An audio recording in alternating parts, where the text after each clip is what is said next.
Creations are born out of need. What do people need that you can easily fulfill, or not so easily fulfill, but you can fulfill nonetheless? Every business opportunity, every creation, every invention, and this is a really great aha to come through, is born from someone needing something to either eliminate a pain or discomfort or bring forth a desire. For example, the cell phone. Now, we feel like we've lived with it for so long that we've never been without it. But I remember, I'll age myself, there was a time when we didn't have a cell phone. And the need was that husband needed to talk to wife from the grocery store. There was a need to talk to people while you were out and about. That was a need. Not so much a desire only, but a need as well. Most things are born because someone wants to be eliminated of a discomfort, or they want to get closer to a desire. Creations/new opportunities are born out of a need. What do people need that you can fulfill? Need motivation? Watch a top 10 with Believe Nation.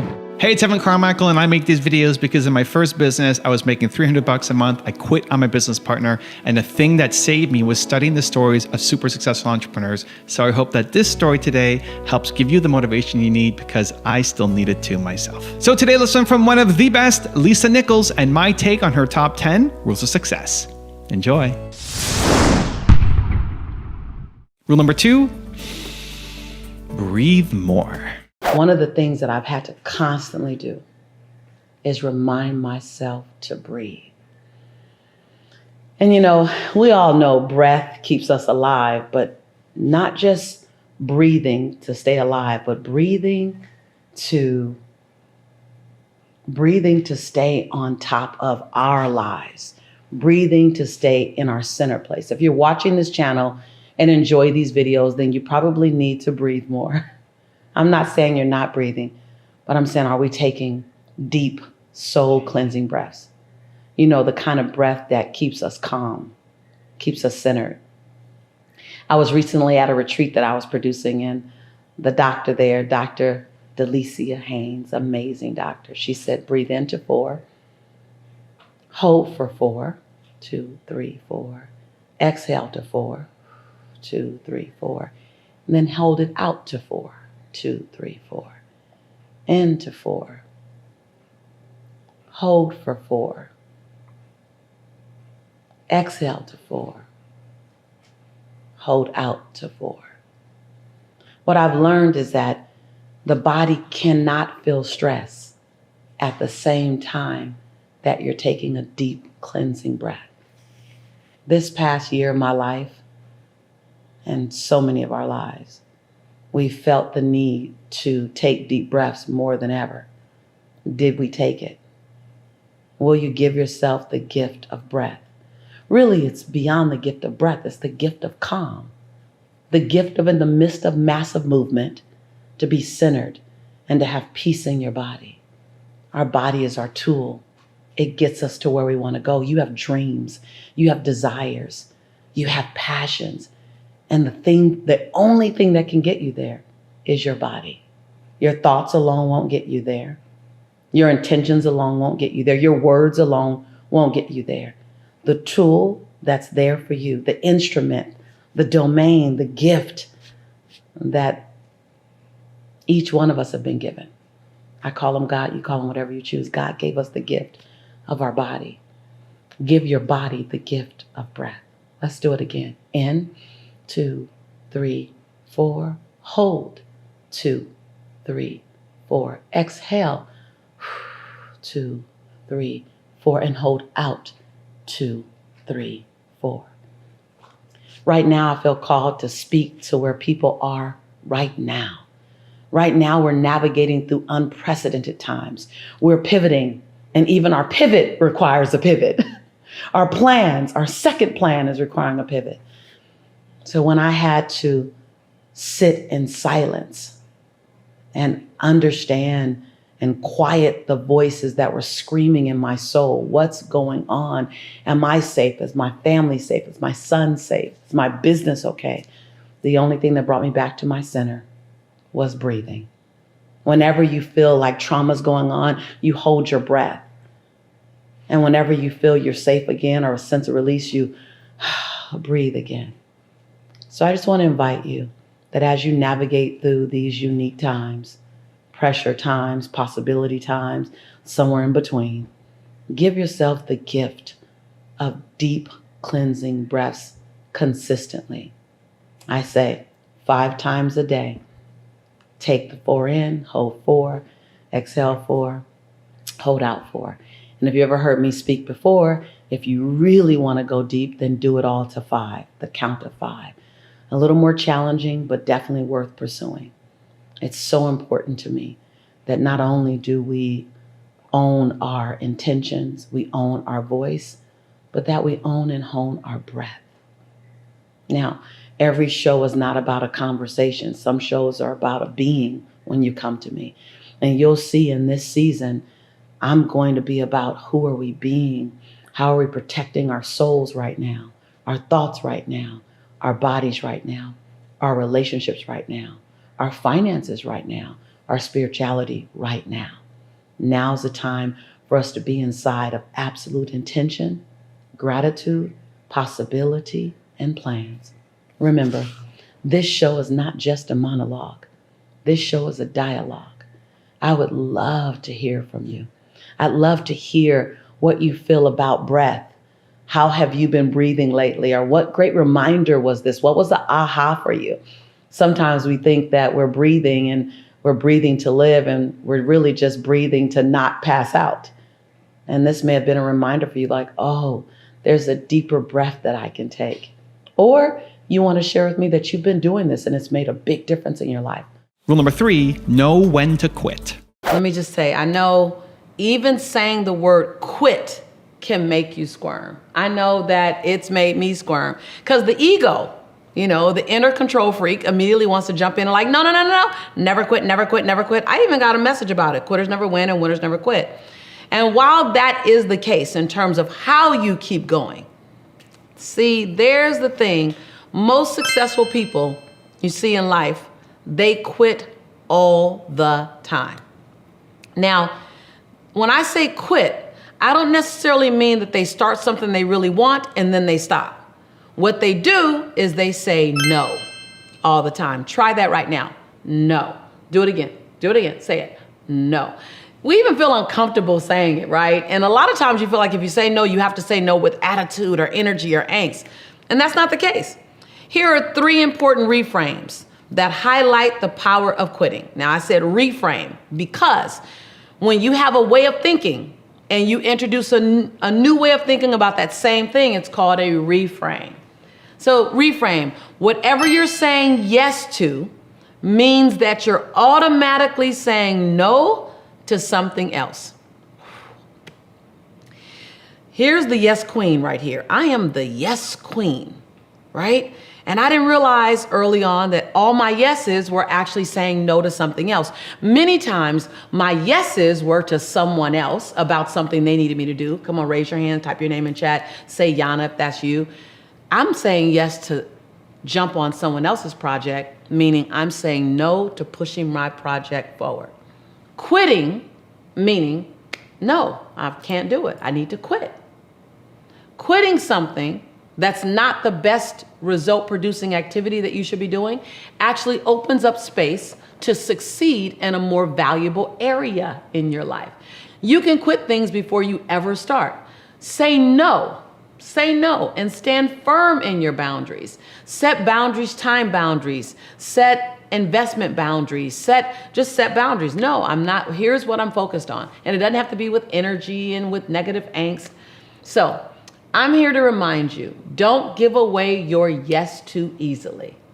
Give yourself permission to quit and say no to the things that don't serve your non-negotiable.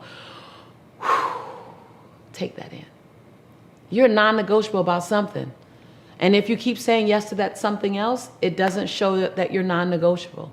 It actually shows that your dreams are optional, while someone else's dreams are more important. I'm not saying put negative energy on it. I am saying say no. Because by saying no or quitting, you may actually be opening up yourself to opportunities and connections that are even more aligned with where you are. To summarize, I just want to be clear. Here are 3 key points to remind yourself about the power of quitting. This is really fast. Whatever you're saying yes to means you're automatically saying no to something else. That's number one. Number two, quitting opens up space to succeed in a more valuable area. Three, you can quit things before you ever start. Say no. It's a complete sentence. My grandmother used to say, baby, no is a complete sentence. It requires no explanation. Stand firm in your boundaries and stand firmly on your intentions. Remember that this show is not just a monologue, it's a dialogue. I'd love to hear from you. What was a big aha in this particular episode for you? I want you to answer this. What are you saying yes to that's sucking up your valuable time? What do you get to say no to next week, tomorrow, next month that will open up key time for you? What yes do you want to say to yourself that requires you to say no to something else in order to live out that yes? Rule number 4, overcome loneliness. Being alone and being lonely are two totally different things. Over the past few years of our lives, things have changed dramatically. Like life just does not look the same. The way we engage is different. The way we socialize is different. The way we work together, it's all been shifted, and not by any of our choice. For many of us, it's felt very isolating, and it's an isolating time. And based on your relationship, based on who lives with you, based on your work environment, all of that determines how connected you feel or how disconnected you feel. I know there are times when we want to be alone. And then there are times when we need to have other human beings around us. See, we're not designed to walk through this life journey all by ourselves all the time. And so the feeling of isolation or loneliness is a real feeling. And yet sometimes we can be stuck in how to get out of it. So I want to share with you my top 3 tips for facing loneliness. Now, of course, you can morph this and change this, expand it and contract it as you need. So number 1 is this a season for you to dive into you?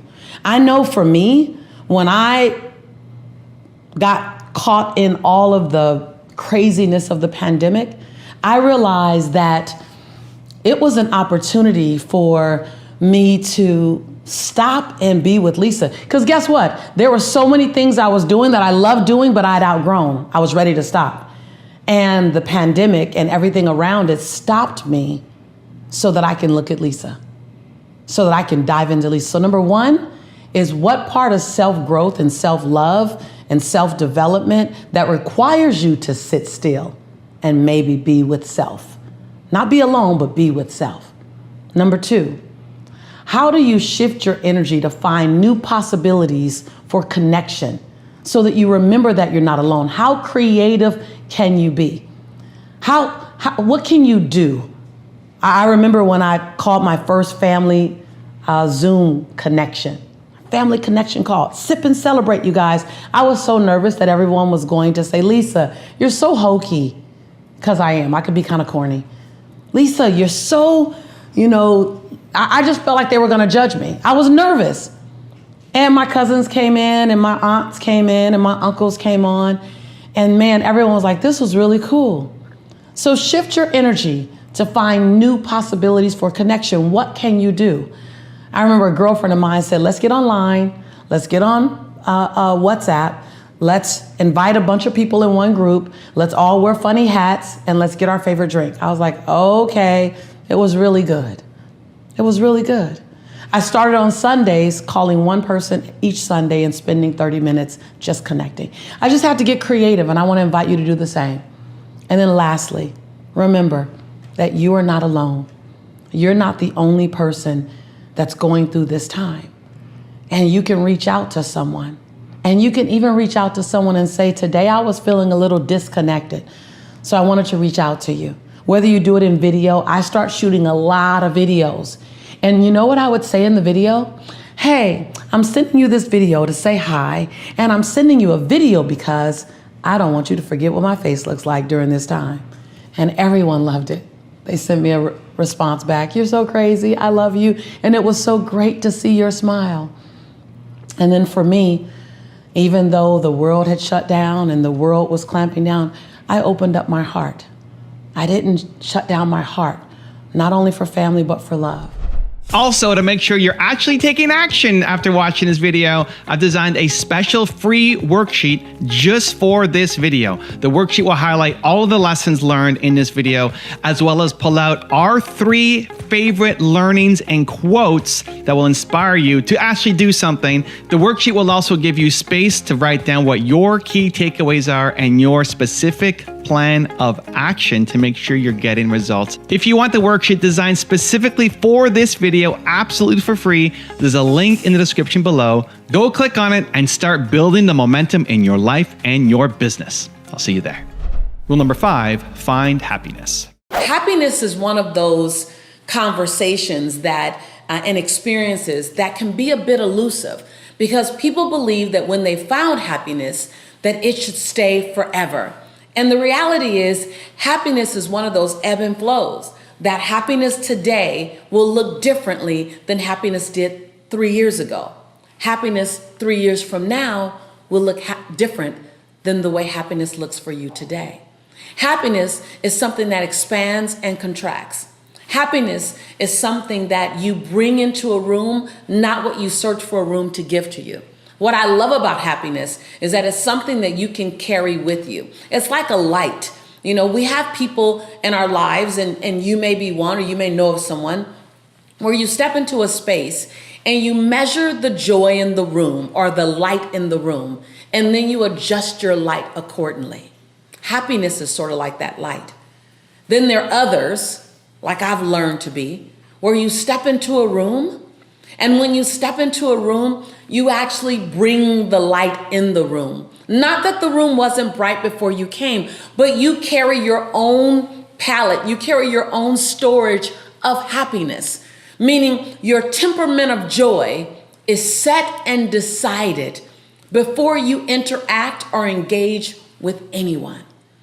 I love to share with you some of the tools that I've used to find my happiness. That's one journey. To keep my happiness, that's another journey. And to get back to my happiness, Lord knows that's yet another journey. Rule number 6, change your perspective. I want to share with you my understanding of everything happens for a reason. Someone just recently asked, what does that mean, Lisa, when it says everything happens for a reason? Well, I have 4 things. 1, it's a mindset. It's a mindset that allows us to divorce ourselves from our need to control all things. Ooh, Lord, I know I need to continuously divorce myself from the mindset that I can control all things.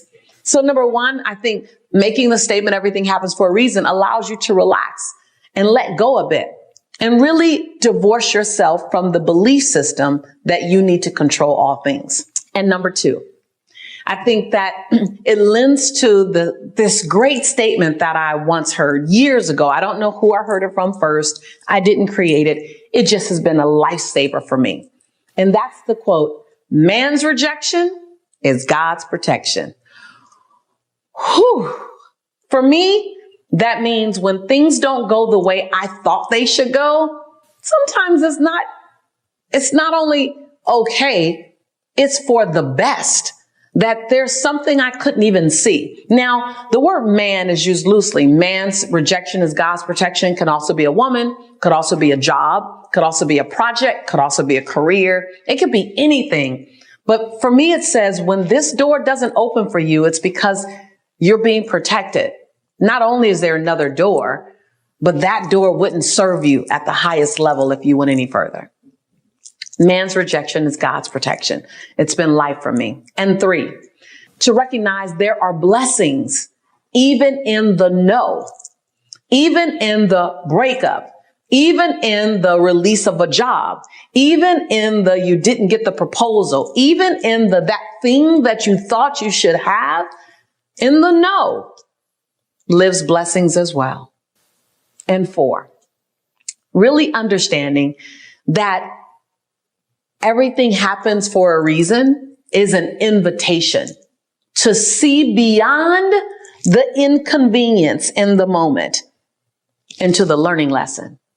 Everything happens for a reason. Watch this. Everything happens right here for a reason. It's an invitation for you to see beyond the inconvenience, beyond the rejection, beyond the loss of a job, a career, a loved one, for the lesson or the opportunity. Sometimes the hardest thing for you to do is to reach past pain and grab an opportunity to learn. Reach past pain and grab some compassion. Reach past pain and grab the blessings of the existence, especially in loss. But I believe that there's an invitation. You don't have to accept the invitation.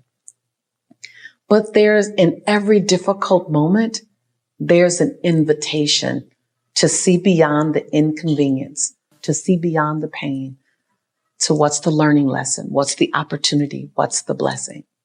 Now remember, this show is not just a monologue. It's a dialogue. It's a delicious conversation between two people, actually between about 200,000 people or so. A tribe, a community. I would love to hear from you.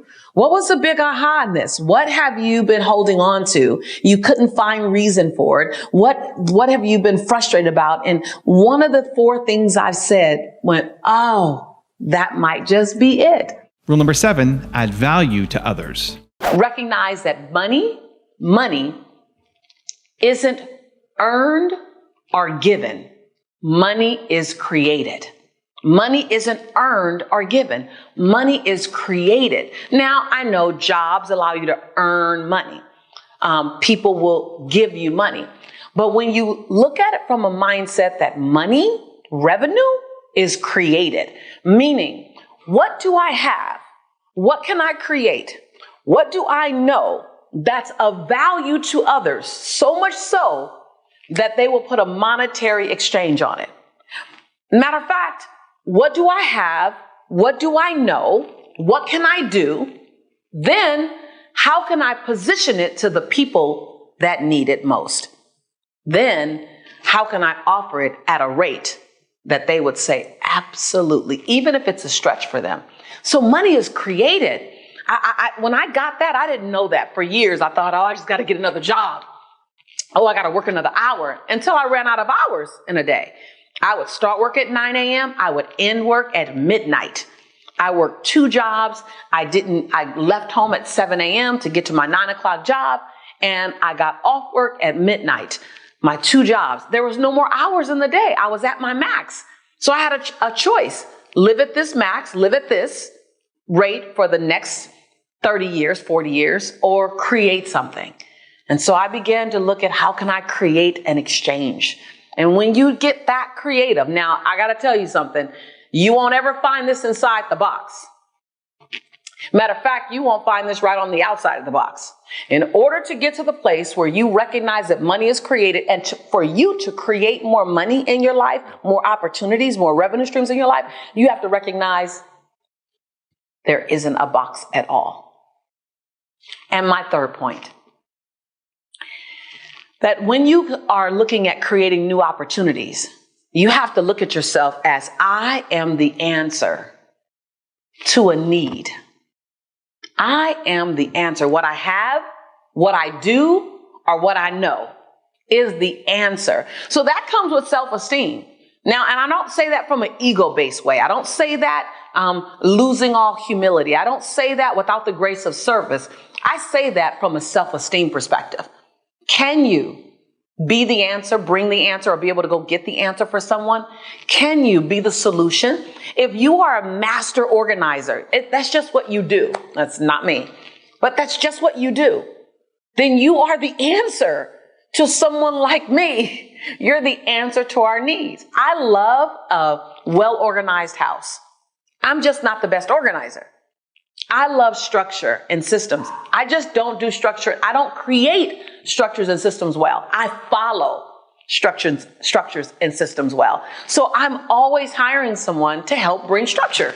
And then I follow suit. And then that muscle that was an atrophy gets developed for me. So what do you do? What are you the answer to? Be willing to be the answer to a need, because when you're willing, write this down, when you are the answer to a need, a new opportunity is born. What do you know that's effortless? What do you know that you've been doing it for so long, you don't even think about it? Most people's new opportunities elude them, constantly elude them, because they're right in front of your face. It's something that you do effortlessly. It's the accounting, it's the math, it's the number crunching, it's the organization, it's the cleanliness, it's the childcare system that you created years ago and now your kids are in college. And it's not even being used. And someone has a 3-year-old and they're dying for that childcare system that you have, that structure, some of those tools and techniques. Rule number 8, be authentic. When I realized how much authenticity and living in my truth had to do with my happiness, and I mean the happiness that's in the dark of the night when no one's looking, that not that happiness in the middle of the day that, yeah, I'm happy. You know, that happy that looks more like this. Yeah, I'm happy. How about you? Whereas people are saying they're happy, but on the inside, it's like you're a ticking bomb. It's like you're holding your breath. It's like the smile on your face is for everyone else, and it's not for you. It's that happy that says, I don't trust you to be able to handle my truth, that in this moment, I'm not as happy as I normally am.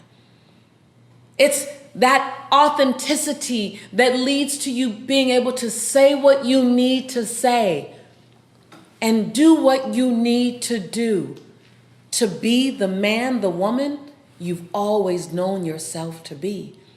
It's in not dimming your light because you're worried that someone can't handle your light. It's in showing up and standing as tall as you would stand if no one were looking, standing on your tippy toes, allowing your greatness to enter the room. It's speaking life into the person you're becoming. It's also owning your shadow, owning that dark part of you that you look back at and say, I sure wish you weren't there, but since you're there, I'm going to deal with you authentically.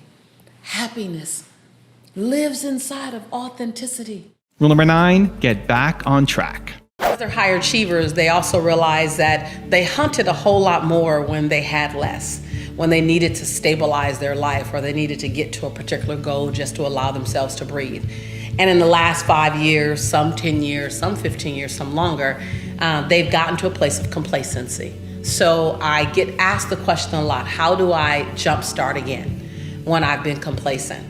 You know, I found that I had to ask myself this question as well. For so many years, I was working hard to feed Jelani. I was working hard to give him an equal chance. I had this goal that by the time he was 18, I would have transformed our lives. And I ran hard for it and I worked hard for it. And by the time he was 18, our lives were completely transformed and barely recognizable. And I found that I had slowed down a bit, still running, but running at about 70%. And the challenge that you have to watch out for is that your 70% could be someone else's 115%, because you are such a game changer. So you can impress a lot of people never playing full out. And you can look up and a year has passed, 3 years has passed, 5 years have passed, and you haven't played full out for a while because you've already achieved a lot by some people's standards. But there's still so much more that you can do.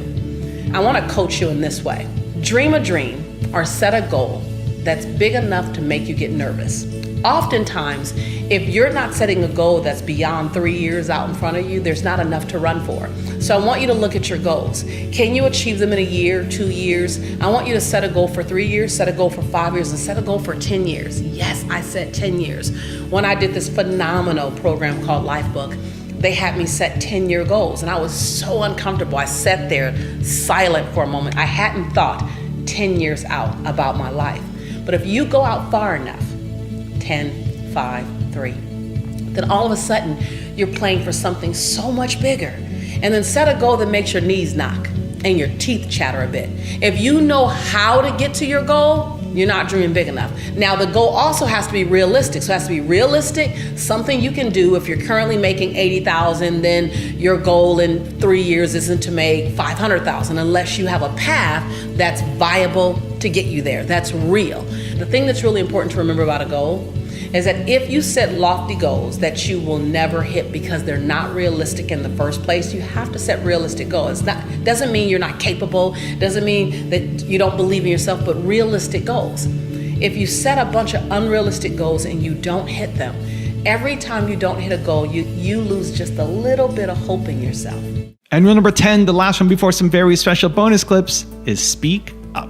We're in a time where it's really not a black and white conversation. It's a right-wrong conversation.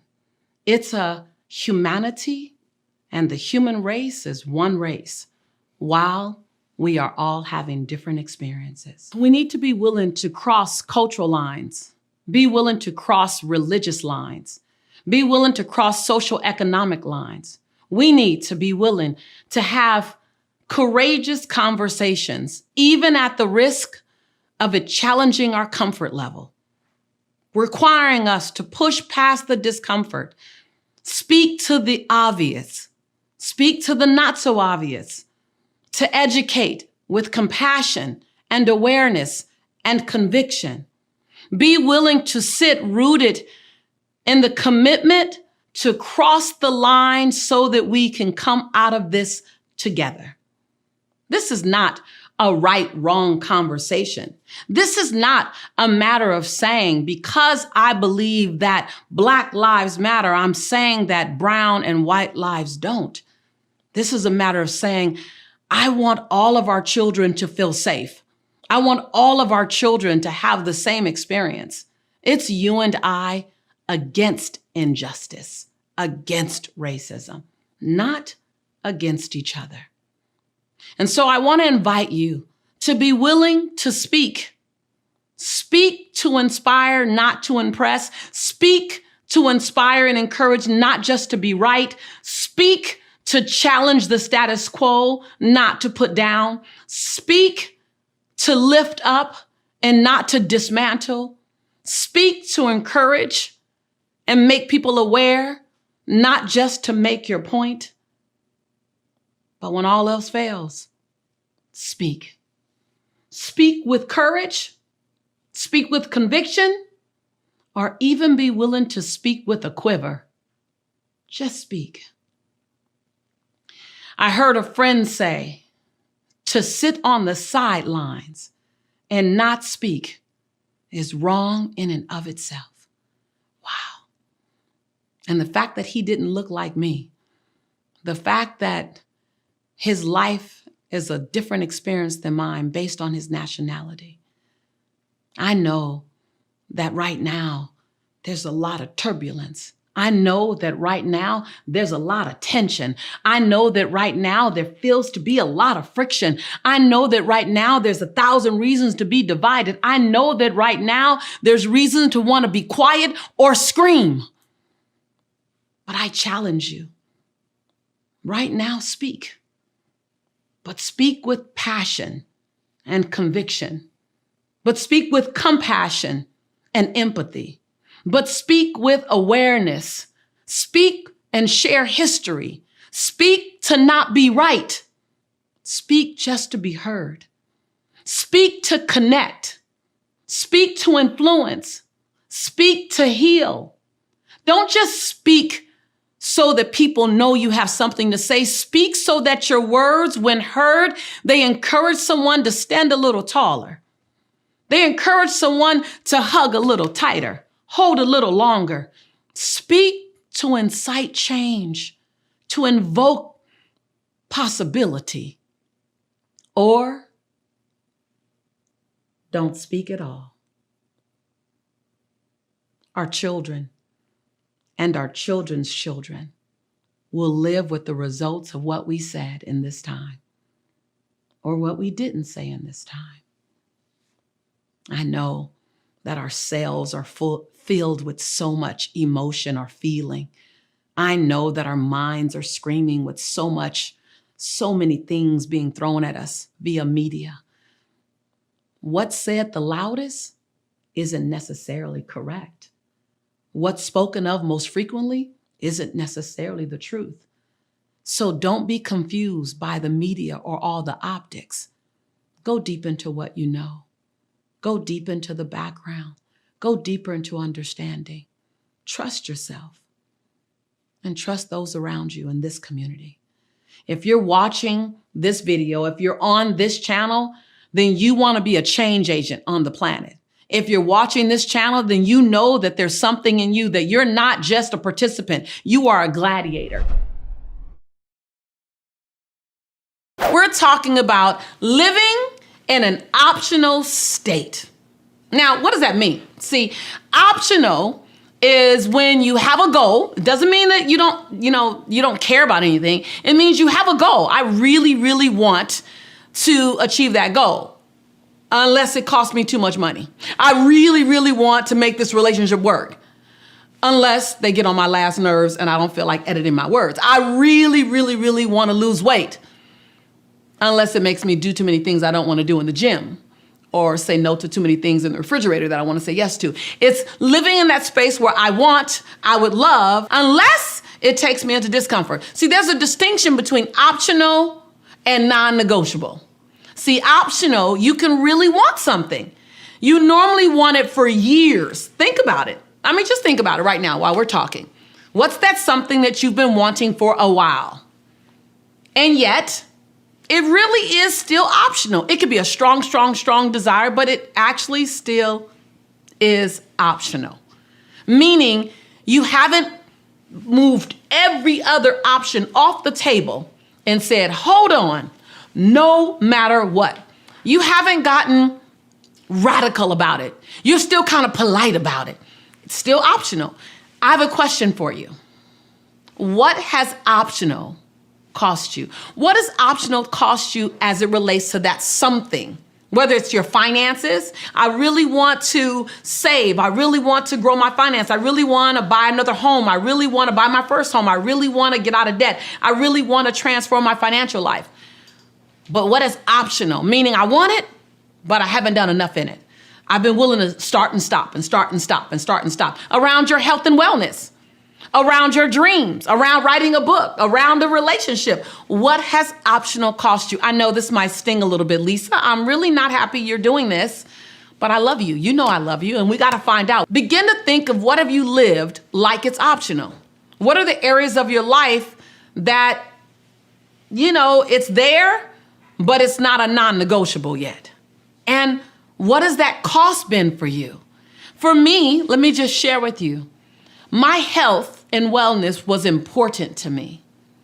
But when I look back at it, it was optional.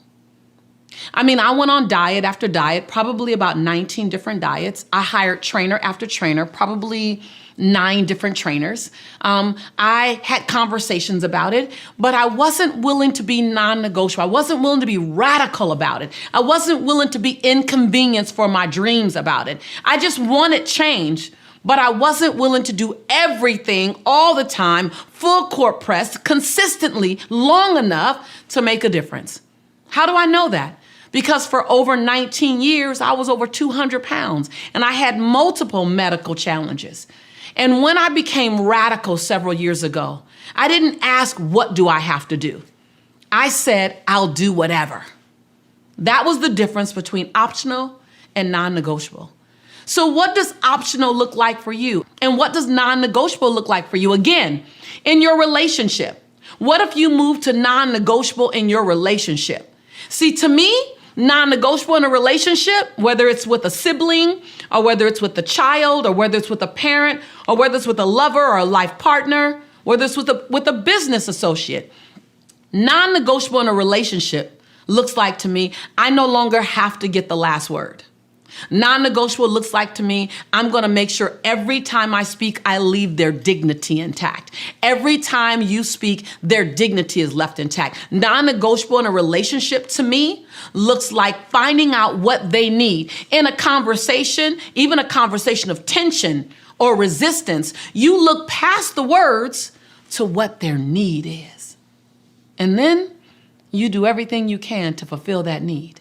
Feeling powerful and feeling like you're in control and navigating your own circumstances is not something that happens by default. If you sit still and wait for the feeling of empowerment to come, it's probably not going to come. It's probably going to pass you by. The feeling of empowerment, the feeling of in control, the feeling of influence over your own life is something that is an active process. So there are things that you must do. So if you've had a feeling of being powerless lately, let me know. Type in chat, because you came to this particular episode so that you can shift that experience. First, I want to talk about when I studied Stephen Covey, 7 Habits of Highly Effective People. I was blown away with this concept. He had the concept of 80% of people spend their time in their circle of concern, meaning they focus 80% of their energy on things that you're concerned about, but not things that you can influence. While only 20% of the people, the leaders, the top 1%, they spend 80% of their time in their circle of influence. Now, I want to say this again so you get it. So there's 2 circles. There's a circle of concern and there's a circle of influence. The average person living an average life, feeling like they're out of control or they're not in control or they're frustrated or they feel powerless, they're spending 80% of their time in their circle of concern. Things that matter to you, things that are important to you, but you don't have any influence over them or you have very little influence over them.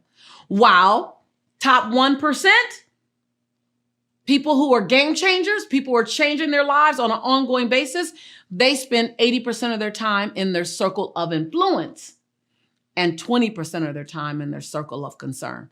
That was huge to me. It changed everything for me because at the time, I was average. I was spending 80% of my time in my circle of concern and 20% of my time in my circle of influence.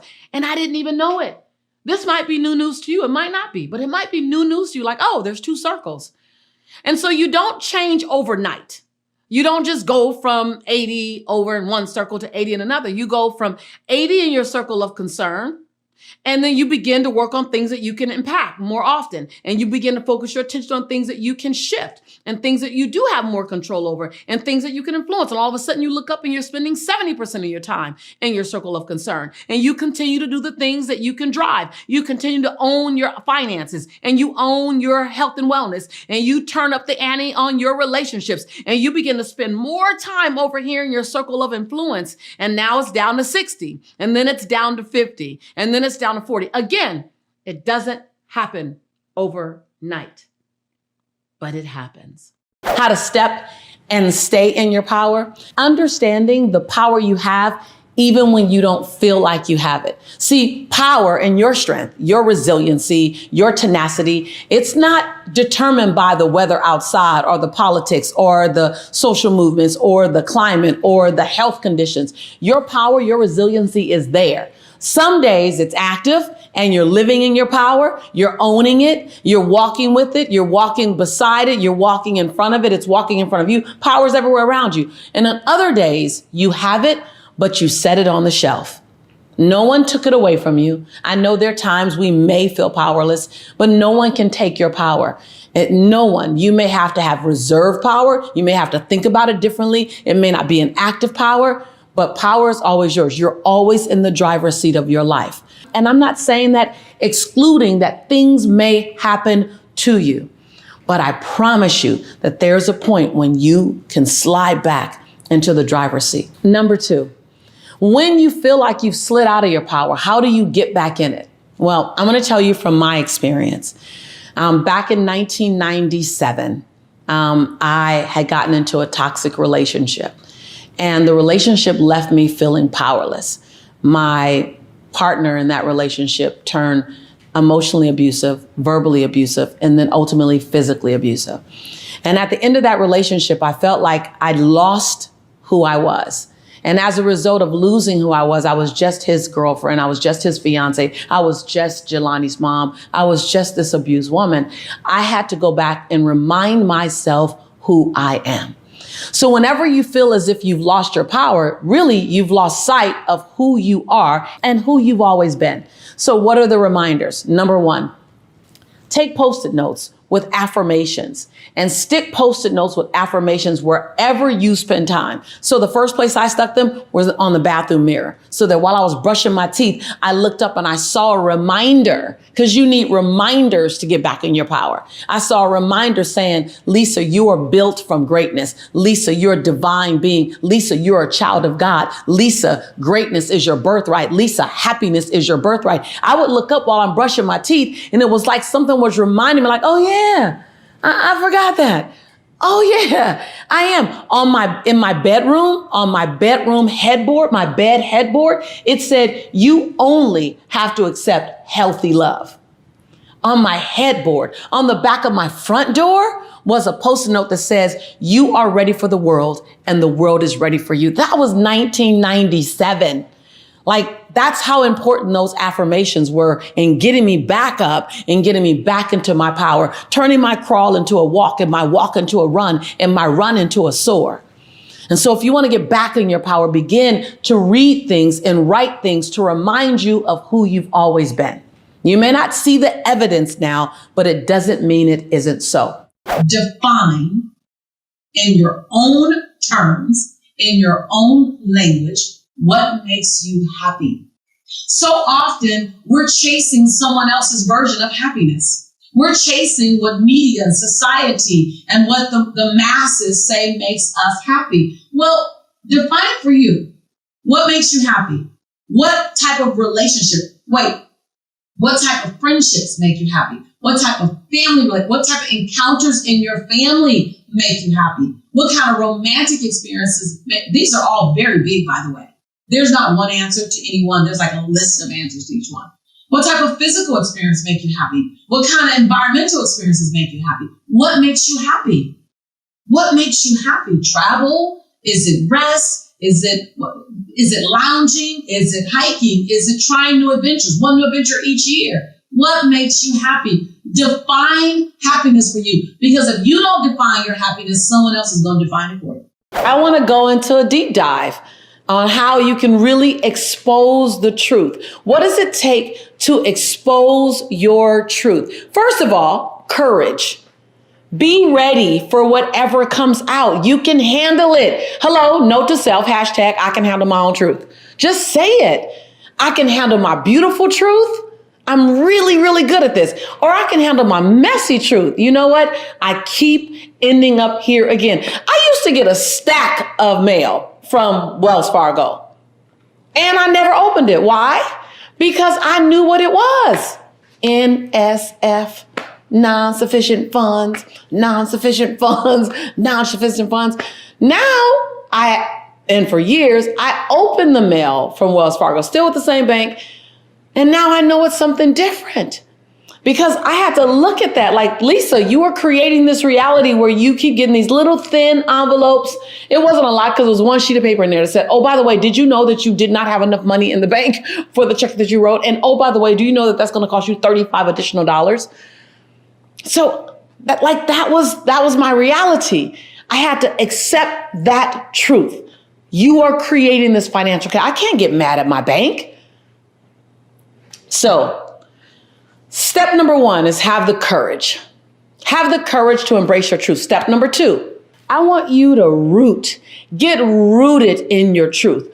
Root to rise.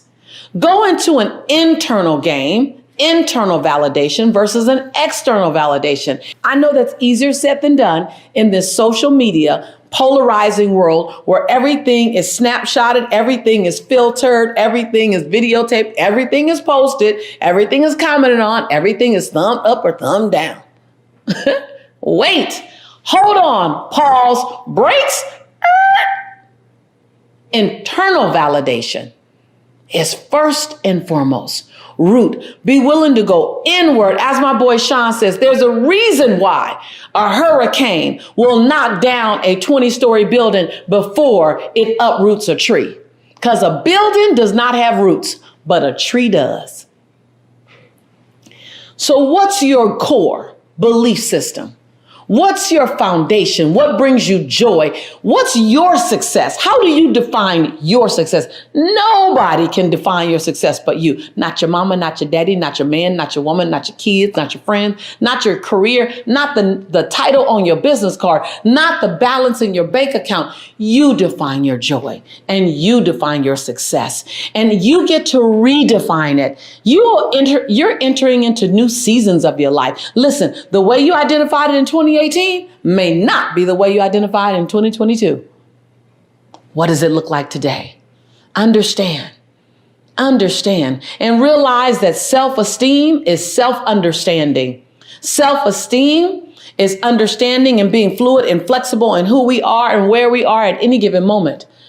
So I'll say that there's so many opportunities for you to get caught up in an external stimulation to cause you to lie to your internal selves. Customize your content for each event. I cannot tell you how many times I see speakers and orators and teachers and whomever, and they have a really great message. But with each new audience they go to, 90% of the message is the same. I got to be honest with you. Some of the people that I know in the industry, some of my friends, they do it, and I love them and I love their heart. But I truly believe that the audience is paying for the lack of energy. Let me just say, lazy. The audience is paying because you're being lazy. Customize your message for your audience. Who are they? How are they different? And even if it's the same demographic, so they're still women and they're still entrepreneurs, but are we in a different time? I dare not deliver the exact same message this year to the same demographic that I delivered in 2019. Why? Too much has happened. She, he, they are in a totally new place. So you want to make sure that your message addresses your audience. Now, let me just tell you something. I saw a very powerful speaker. I will not mention his name. I saw a very powerful speaker be so sure that he can move the audience that when he was speaking to his audience, he actually went in a direction that this audience wasn't interested in. But it's where his speech was. And it was a great speech for another audience. And he was on autopilot. So I want you to think about it this way. You don't talk to everyone in your life the same way. You know, if you were talking to a 3-year-old, you have a 3-year-old's conversation. If you were talking to a 15-year-old, you have a 15-year-old's conversation to relate to them. And if you were talking to a 55-year-old, or let's just look at me because that's where I happen to be right now in my life, you would speak to me differently.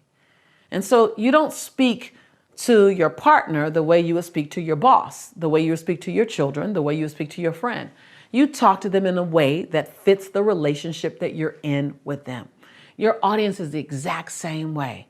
Taking the time to customize your message. You can be talking about the same content, same technique. I teach about speaking all the time.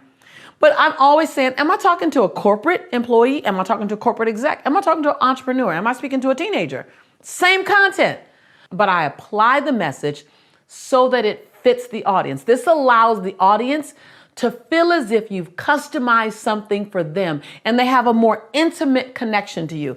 Some of the same mindset challenges I had when I was launching my business in 1997, I hit those same mindset challenges in 2008 when The Secret had come out, when I was on Oprah. Then I hit the same mindset challenges and needed the same mindset shifts in 2018 when my company was 5 times larger. So I see this on my campus so often. People often assume that they need to get another coach to speak more powerfully. Well, in some cases, that might be the case. They need to join another community. That might be the case in some cases, or learn another skill set, a new skill set. Well, actually, sometimes it's a mindset shift. They need to make a needlepoint move in their thinking, working on their mindset. You can stay in the same community. You can have the same coach. You can do the same things, but with a different mindset, it produces a different outcome. Have you stopped to think about the fact that everything we do, everything we physically do, starts first in our mind? The opportunity to examine your mind and steering how you decide the direction that you want to go in or not. That's something that we don't spend enough time thinking about, that we should actually go, hold on, let me think about my mindset. This is about step 4. This one is huge for connecting with your audience and keeping them interested and engaged. Now, so many times I see speakers or presenters speaking, and they're not checking in with their audience to even see if they're listening anymore. And as a result, people are on their phones or they're doing whatever, they're multitasking. You want to keep your audience absolutely engaged. So let me give you some techniques. You want to identify your audience's drivers. You want to know these things before you even open your mouth. You want to know what makes your audience tick. What gets them excited? What gets them into action? What's super important to them? What's the WIIFM? What's in it for me? But in this case, what's in it for them? What drives them? What motivates them? This step is beyond customizing your speech, which is what I mentioned in a previous show. This is really understanding the psychographic of your audience. Whether you're on social media, that's an audience. Whether you're teaching a class, that's an audience. Whether you're talking to one individual, that's an audience. So you have to ask yourself, what's the red button for this particular group of individuals? When I speak to mothers, I recognize that a mother's job is to make her children feel safe. A mother's job is to make them feel loved. A mother also feels overwhelmed. She's also the multitasker of all times. She also needs rest.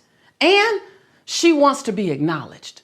Many times she's under-acknowledged. I know that. I know that before I start talking to the moms, or even when I'm talking to an audience and I say, if you are a mother, then, and I begin to go into the things that I know is important to a mother. If I'm speaking to a group of speakers or entrepreneurs, then I know it's about several things. It's about impact. You want your voice to be heard. You also want to know that your voice is powerful. You want to know that your message is being received. You also want to monetize your message. So it's not just about speaking, it's also about the business. If I'm speaking to teens during our Motivating the Teen Spirit events, then as a teen, I go, okay, so teens are not making a lot of decisions in their lives for themselves. Decisions are being made around them. They want to own their voice. They want to hear their own voice. They're tired of rules. So in the Motivating the Teen Spirit, when I'm talking to teens, I say, here are no rules. They go, what? In this space, we just make agreements together. Man, they perk up as soon as I do that because they're not used to that. So to that point, you want to make sure that you understand what the needs and the desires and what motivates the audience that you're speaking to before you even open your mouth. You don't want to just speak to what's important to you. You want to speak to what's important to them. And what are those hot buttons? What are those red buttons that will make them go, whoop, whoop? Let me listen a little closer. This part of the process may sound like a lot of work, but it's worth it because it can turn a speech, a message into an experience. Step 3 is about designing your powerful close. So most people end with a fizzle. And I'm going to say one of the major foundations to a powerful message is to end with fire, like fire. So end with fire, not a fizzle. Speakers often overlook and dismiss the close because they're so committed to the content and they think, oh, it's the end. No, think about it when you're at a concert. When you're at a concert and you're with a mega artist, like if it were Prince or Tina Turner or Janet Jackson or Beyonce or Mary J. Blige, or if you're with Kenny G, or you have a concert, a major concert. They don't end with the fizzle. They don't end with the song that no one knew, that didn't go gold or didn't hit a major status, or that you can't sing along with. They crescendo. And they may go down and give you some of the, ones that are more mediocre in the middle. But at the end, they come out and do the encore even. And the encore is always something that gets everyone to sing along. It's an encore that it's fire. That's exactly how your message needs to be. So let me let you in on the secret sauce. Like a lot of things that I love to do now is really taking you behind the black curtain on powerful speeches, behind the black curtain on becoming unforgettable when you open your mouth or when you present in front of people. Your clothes, here it is. You ready for it? You ready for it? Your clothes is so important. It's the audience's last impression of you. And most people go height, and down and by. I've witnessed so many times great speeches that kept me engaged and kept me excited until the end. Every time this happens, I'm screaming inside my head, no, please. Don't make your last impression a fizzle.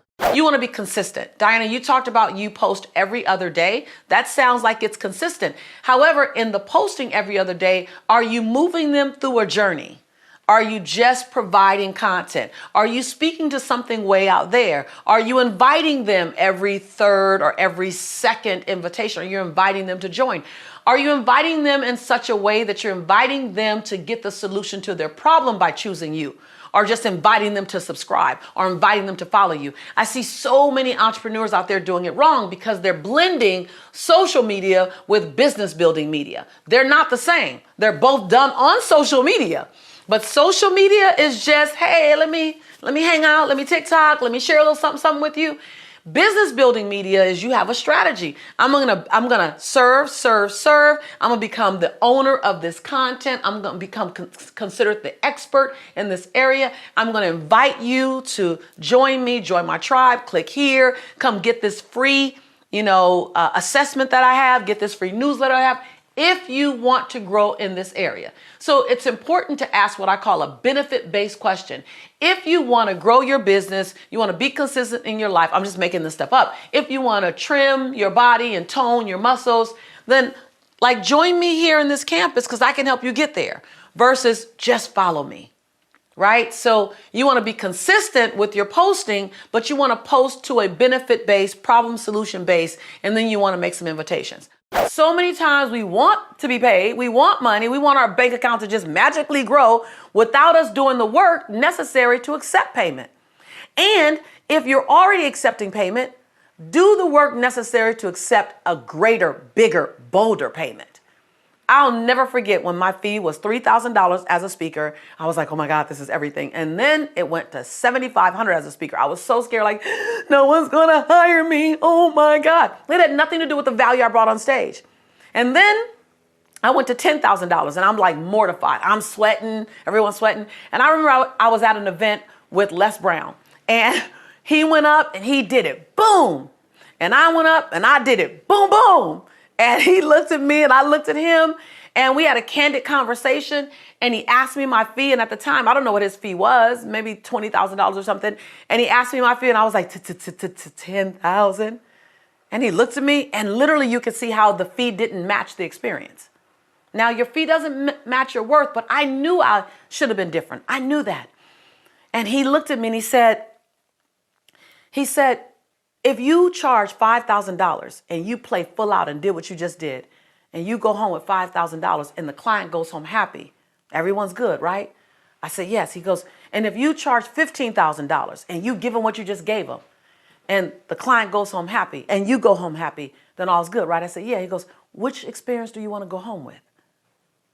And I realized that it wasn't about the business. It was about my self-development. So I had to give myself permission to be paid. You want to learn how to center yourself in stillness. And that to me is easier said for many than it is done, but it's so worth doing. When you center yourself in stillness and you fall into a place of gratitude, a place of I'm grateful for the opportunity to be in demand, instead of I gotta do. Now, I know if you are a mover and shaker and a doer like I am, stillness feels like it's anti-productive. But the reality is, when you get into movement, you want to make sure you're moving from a place of core. You're moving from a place of groundedness. And more importantly, and most importantly, you're moving from a place of gratitude, because gratitude gives you energy. And when you're serving everyone else, it's energy that we need. So number one, center yourself in stillness and fall into a space of gratitude about being in demand, about having a full schedule, about being someone that others can come to. So gratitude is the soil for all good things. Be super clear about who you are and about what you provide and how you serve people. So in order to do that, you need to be super clear. Write this down. What's the problem that you solve? Or what's the desire that you help come to fruition? I know you've probably heard me say that before, but it's because the truth doesn't change. I'm not going to give you 19 different answers to a question when the one answer is the answer. It's the Mecca answer, right? So who are you and who are you to the world? A lot of times, Diana, we touch no one because we're trying to touch everyone. Okay, type your name in chat if that just pushed a button for you, like, oh my God, that's me. Listen, I'm not speaking from a place of judgment or even as the coach solely. This was what I did. Remember, my company name is called Motivating the Masses. So I was trying to touch everyone and I wasn't impacting or converting anyone. So be super clear on who you are and what you provide as a service, what the pain is that you solve, what the desire is that you help bring to fruition, and how can you serve me, right? Remember, you're not talking to everyone. You're talking to one person at a time. To set healthy boundaries, you can't just make an announcement. I've been looking at the Lisa Nichols show, and I know you won't say it like that, but things have got to change. No, don't announce it like that. Don't announce it with that, what I call that stank energy on it. Don't announce it with that negative, I'm done, you've been using me. No. Again, they simply have signed up for the game that you created, the relationship that you created, which was, I'm going to give, you can receive. You don't ever have to worry about crossing a boundary with me. So the first thing you need to do is to set the record straight by apologizing to the people that you've allowed to cross your boundaries. You have to say, I apologize. Just say it just like this. Just quote me. Just like this. You don't have to say, you quote me. It's your own words. You can modify it as need be. But you know what? I owe you an apology. I owe you an apology because I've made you think that I have no boundaries. I've led you to believe that I don't need rest. What I've done is I've overused my yes. And so I'm not used to saying no, and you're not used to hearing no from me. I've even said yes to you when I needed to say no. And what I know about you is that you would want me happy. So I apologize. I set something in motion that doesn't even work for me. I love you. I know you love me, and I love the relationship, but I need to make some tweaks. I did this. Don't do it in any passive aggressive way that indirectly blames them. No, own your stuff. You are a leader. Own your mess. Own your choices. Own the results. I had to do it. Hold on. I set everyone up to believe that I can handle everything. I kind of like being the hero of the story. It was my ego or my self-esteem that needed to be fed for the last 10 years. And now I've grown up enough to realize I don't need that. And so in this new season, I need to set healthier boundaries. It's not about you. You never saw my line, so you didn't know that you were crossing it. You never saw the boundaries, so you didn't know where they existed. That's on me. Ooh, now that's grown folk talk. That's grown folk talk. That's adult. That's emotional literacy at its best. So I know it might make your knees knock. It might make your teeth chatter, but pull up your big boy pants, pull up your big girl pants and make it happen. Because on the other side of that is the experience that you deserve and the one that you're looking for. But it first requires you to do the work. In a previous episode, I talked about your Popeye muscle. That's the thing you've been doing for a long time already. That's the letting everyone cross your boundaries. That's the saying yes to everyone. And then there's that olive oil muscle. You know, the muscle that hangs down here because it's underdeveloped. That's that setting healthy boundaries muscle. That's that apologizing for how you've shown up and allowed other people to not even see your boundary. That's owning it. Oh, yeah, I know. It can be intense, but it's so incredibly beneficial. So let's do it. Let's reclaim your boundaries. Let's reclaim your joy. Let's reclaim your life. Let's reclaim your future. Let's reclaim and design it in a way that serves everybody. Because when you do this, you will model for those who are witnessing you.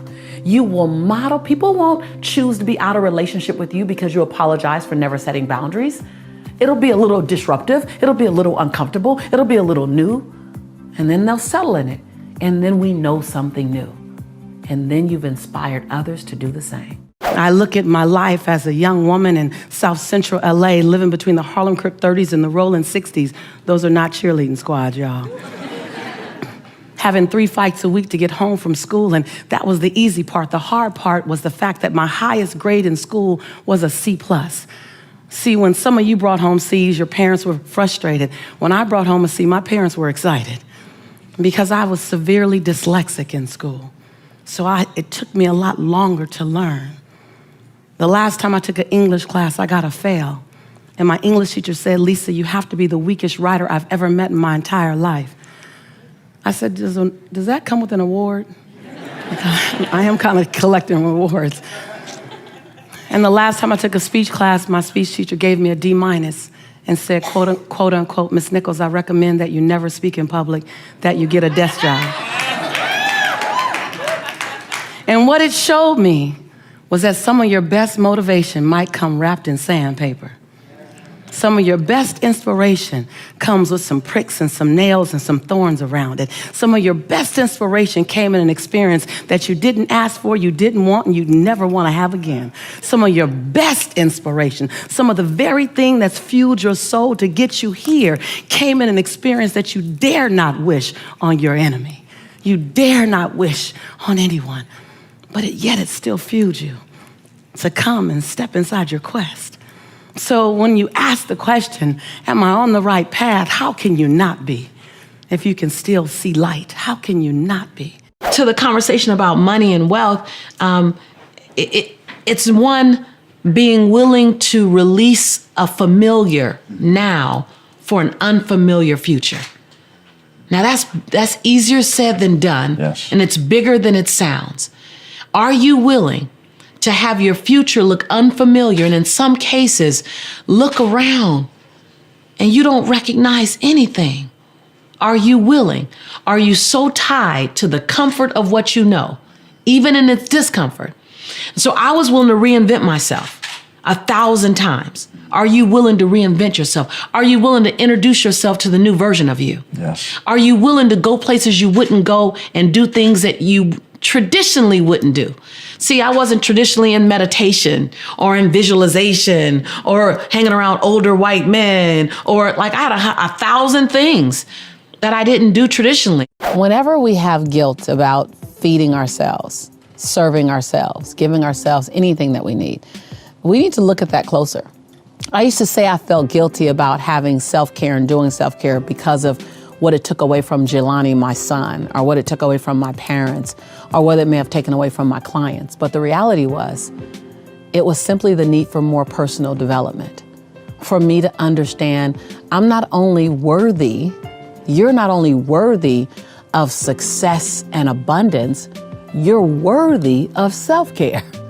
Like, it sounds so different because we're so used to running after, an abundant life, running after the riches of life, whatever those riches are, whether riches in relationships, riches in financing, riches in health and wellness. But you rarely see someone running after self-care because it's actually so available to us. It's a choice. And so it's easier for us to hide behind those other things when in fact, self-care is just as much our birthright. And we have to look at it just like we look at abundance, because we have to make a decision to give ourselves permission to have a healthy relationship, healthy lifestyle, financial abundance, and self-care.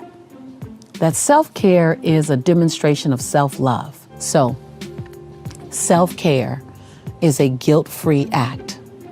Self-care is being responsible for your future. That you wouldn't dare get on a road trip that says it was 300 miles down the road. Look at your gas tank and see that you had 105 miles worth of gas in it. You would literally go and fill your tank up. Self-care is being responsible to your entire journey to go and fill your take up.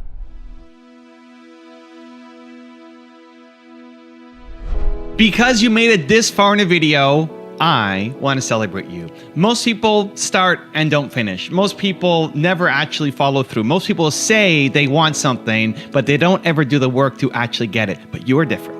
You are special. Believe Nation, you made it here all the way to the end, and I love you. So as a special celebration, if you put a hashtag believe down in the comments below on this video, I will showcase you and celebrate you somewhere on the screen in a future video because you are awesome. For 10 more amazing rules from Jenna Kutcher, check the video right there next to me. I think you'll love it.